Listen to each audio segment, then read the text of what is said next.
আবারও চলে আসলাম তোমাদের জন্য ছোট্ট একটা মিনি ব্লগ নিয়ে। তো আজকে হবে চিকেন শার্টের গাজর, ক্যাপসিকাম, পেঁয়াজ, টমেটো গোল গোল করে কেটে নিয়েছি। আর মাংসর টুকরো যেগুলো থাকে সলিড মাংস সেগুলোও টুকরো করে কেটে নেওয়া হয়েছে। আর মশলার জন্য পেঁয়াজ, লঙ্কা, আদা, টমেটো, রসুন, জিরে সব মিক্সড হয়ে গেছে। তারপর সবগুলো মশলা আর এই স্যালাডগুলো আছে সেগুলো একসাথে মেখে নেব।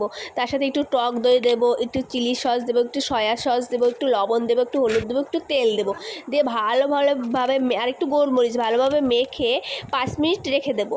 তারপর যখন 5 মিনিট রাখা হয়ে যাবে তখন এই মাংসটা আর স্যালাডগুলো যেগুলো আছে সেগুলো হচ্ছে নরম হয়ে যাবে। তারপরে একটা শক্ত একটা কাঠিতে সমানভাবে গেঁথে নেবো। তোমরা এক একজন এক একভাবে গাঁথতে পারো, কোনো অসুবিধা নেই। আমি এইভাবে গাঁথাটা পছন্দ হলো, আমি এইভাবে গেঁথে নিয়েছি। তারপরে যেই মশলাটুকু থাকে সেই মশলার মধ্যে একটা ডিম আর হচ্ছে কর্নফ্লাওয়ার দিয়ে ভালোভাবে মেখে নেবো। তেল গরম হয়ে গেলে সেই গেঁথে রাখা চিকেন শার্টেটগুলো এক এক করে সেই মশলার মধ্যে ভালোভাবে মেখে তেলের মধ্যে ছেড়ে দেবো। আর এটা না যথেষ্ট ডোবা তেলে দিলে না বেশি ভালো হয়। তো আমি একটু তেলটা কম খাই, তার জন্য আমি অল্প তেলেই ভেজে নিচ্ছি। তোমরা ডোবা তেলে ভেজে নেবে, খুবই টেস্টি লাগবে খেতে। তো এইভাবে এক এক করে পরপর ভেজে নেব আমি।